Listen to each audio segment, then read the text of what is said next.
Black Beauty.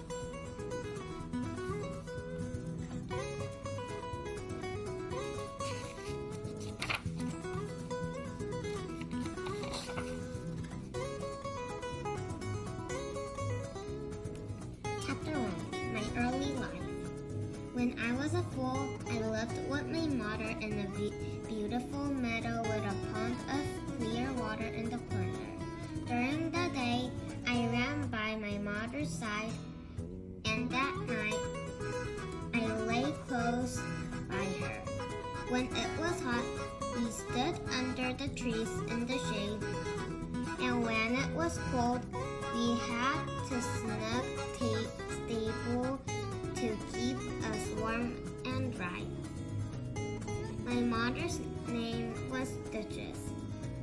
Our master had many animals, but he loved her best of all. Every day that he came to see us, he petted her as if she were his own child. She was gentle and wise, and he loved her for it. So did I. In the field next to us lived 6 young colts.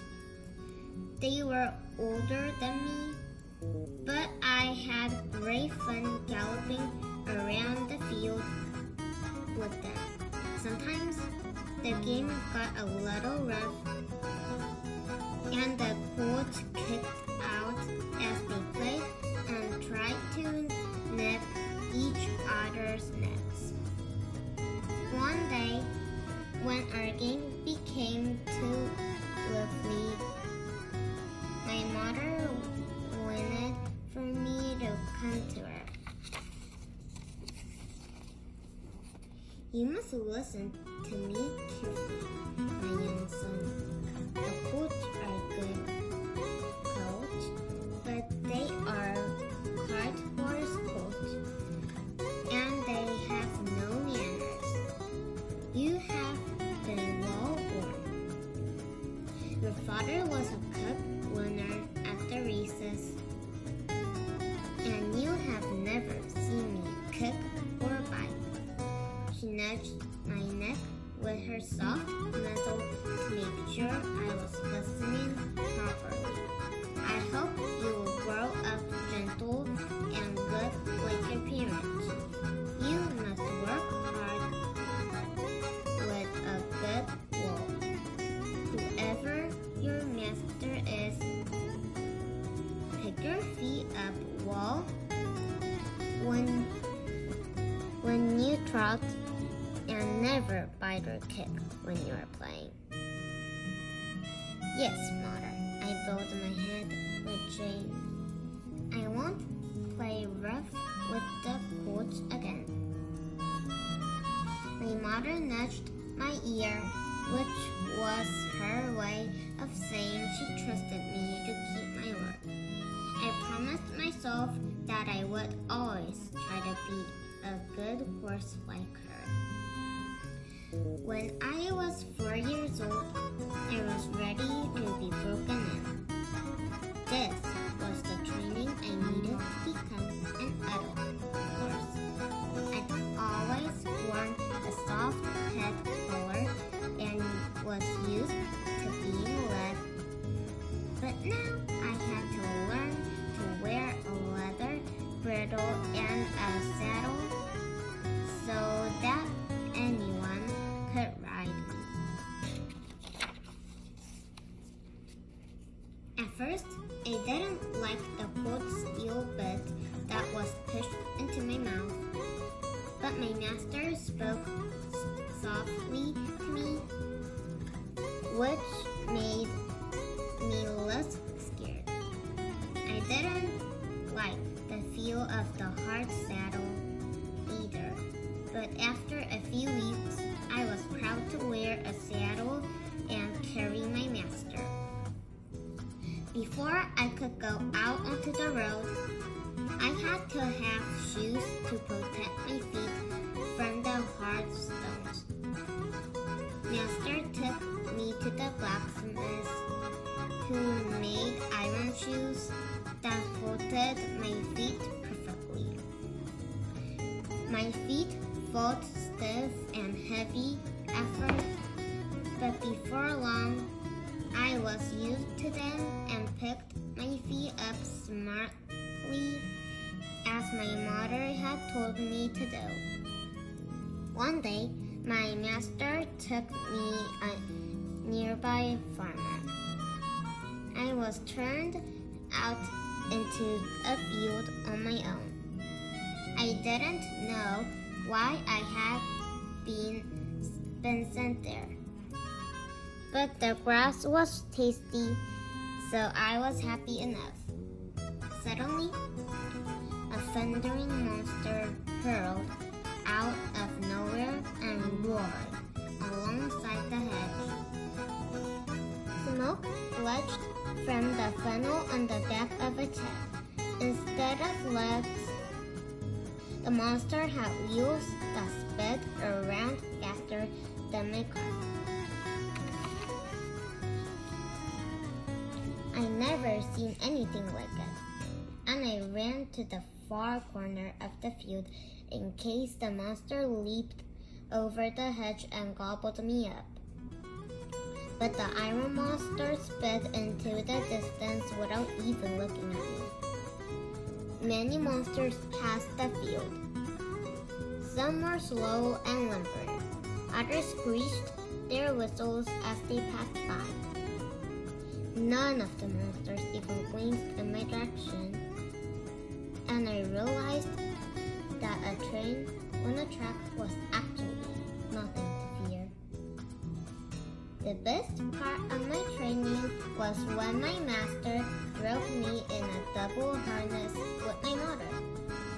She showed me how to behave and gave me instructions as we worked together. A horse is never knows who may buy them, she said, as we trotted along. But you must always be the best you can be, whoever your master or mistress should be. Once my training was complete, I was taken to my new home at Squire Gordon's stables. The stables were very airy and clean, and I felt very privileged to be led into a large box stall where I didn't need to be tied up.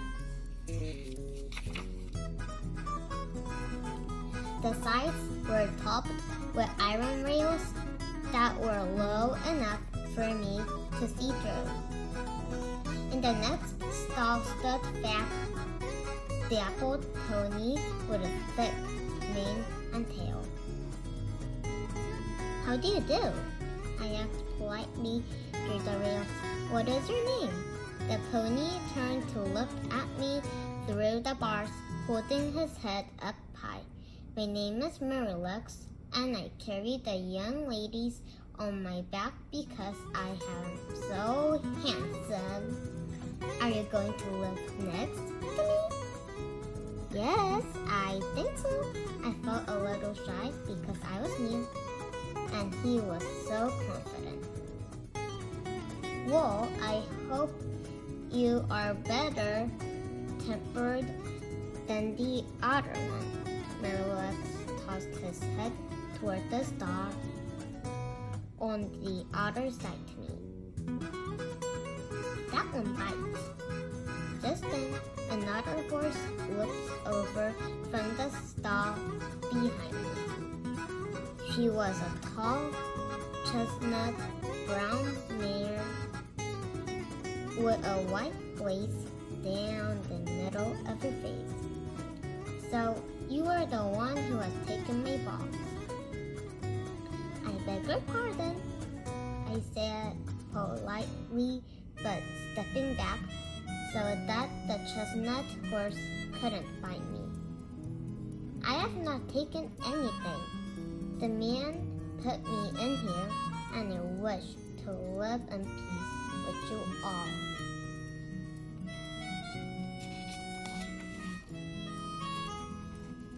The grumpy horse snorted and moved over the other side of the box. Don't mind her, Marilyn said. Ginger is always bad-tempered. She was badly treated before she came here. But this is a good place for a horse. John is the best groom, and James, the stable boy, treats us very well. Before I could answer, my stable door was opened, and John, the groom, led me out into the yard where the squire and Mrs. Gordon were waiting. Well, what do you think? The squire asked his wife. He is wonderful, Mrs. Gordon said, as she ran her hand along my back. I could feel how kind she was by her gentle touch. Miralax was right. This was a good home.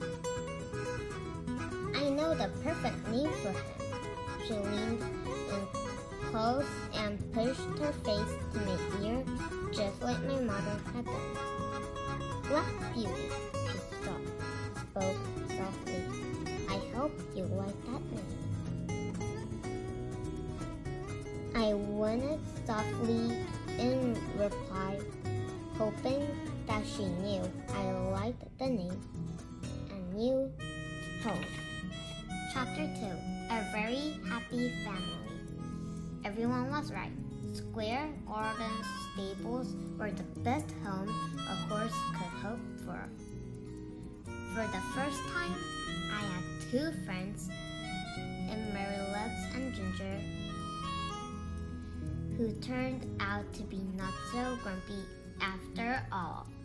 John and James took excellent care of us. The squire and Mrs. Gordon were the perfect master and mistress. We were one happy family. One day, John hitched me to the dog cart because the square needed to go out on business. It had rained all night, and the sky was still dark with clouds. The river raced high and furious, most touching the planks of the bridge as it flowed away. Good day to you, Squirt. The man at the toll gate stepped out, pulling his muffler over his chin against the brisk wind. Don't worry if the water splashes up between the planes. It is normal for this bridge. I trotted across the bridge on John's command, even though I could see the river rushing beneath us. It was only water, and we had a sturdy bridge to keep us safe.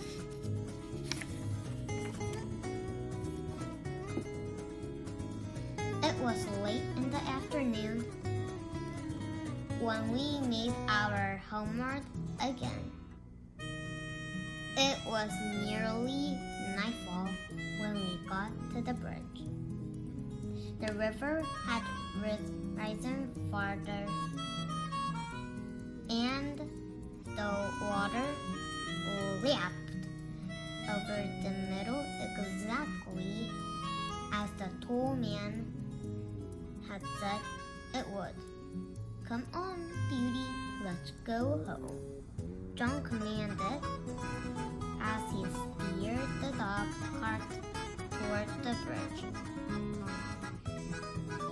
I had never refused John or disobeyed my master's orders, but the moment my hooves touched the bridge, I knew something was wrong. I pulled up sharply and wouldn't take another step. It's only a touch of water, James said, and shook the reins as the sign for me to go on. But I flatly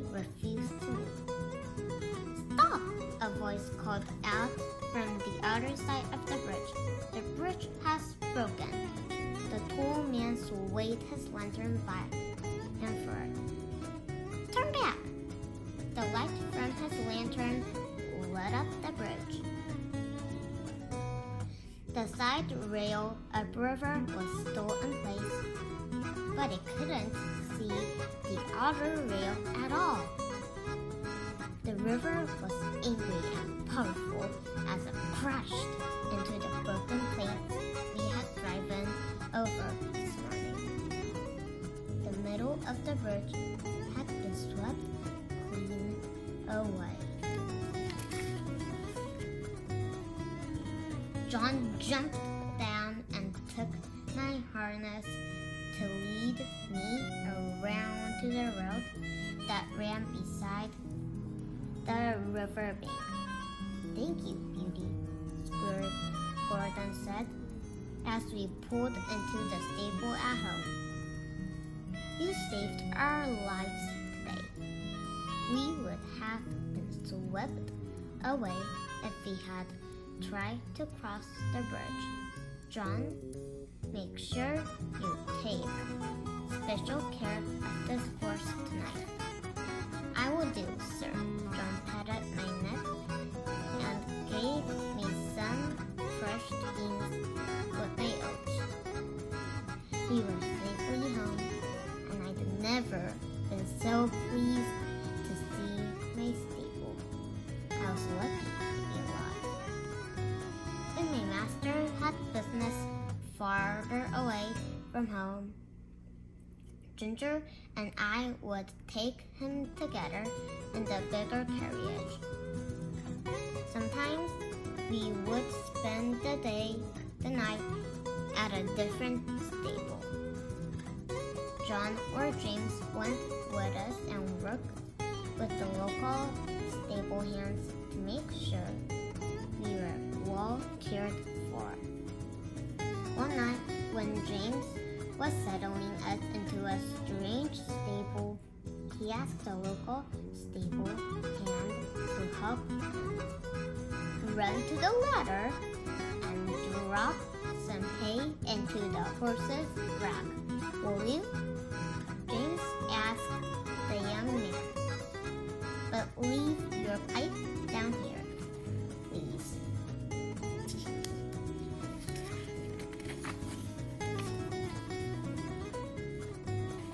It was a common thing for men to smoke pipes. The Square Garden had a strict ban on smoking in the stables. I heard the boys dead on the beams over my head, and he put the hay into my rack as he was asked.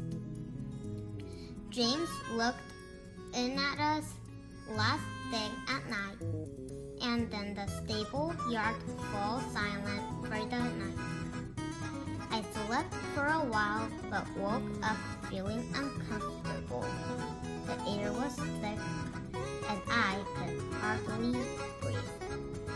There was a strange rushing, crackling sound in the barn above us. I'd never heard that noise before, and it made me tremble with terror. The other horses were awake too, and some pulled at their halters while others stamped nervously. We didn't know what was happening, but we were all afraid. At last, I heard some steps outside, and the door flew open. A strange groomsman came in and untied us all. I could smell the fear on him, and even though we should have all followed him obediently, we were too afraid. We were surrounded by an unknown danger, and we didn't trust this man. The rushing sound overhead grew louder, and the red light flickered on the wall. Fire! A cry went up outside, flames turned into a raging furnace above us.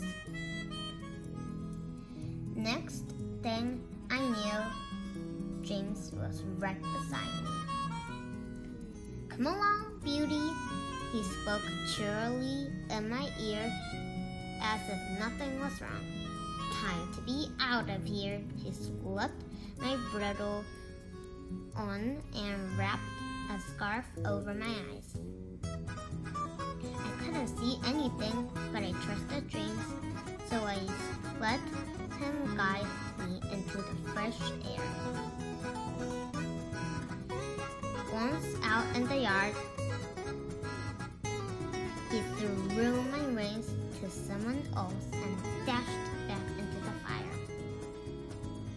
Ginger was still in the stable with the flames. Smoke poured out thicker than ever, and I heard a crash of something falling inside. I let my shrill whinny calling to James the Ginger. Next moment, they were at the door. James' face was dirty with soot, and Ginger choked violently, her eyes white with terror. James led us safely to the other side of the market square just as the fire engine arrived. "Thank you," Ginger coughed when her voice returned. "Me?" I said. "Yes, Black Beauty. I wouldn't have come out of the stable if I hadn't heard your call. You saved my life." "Why? That's what friends are for," I said.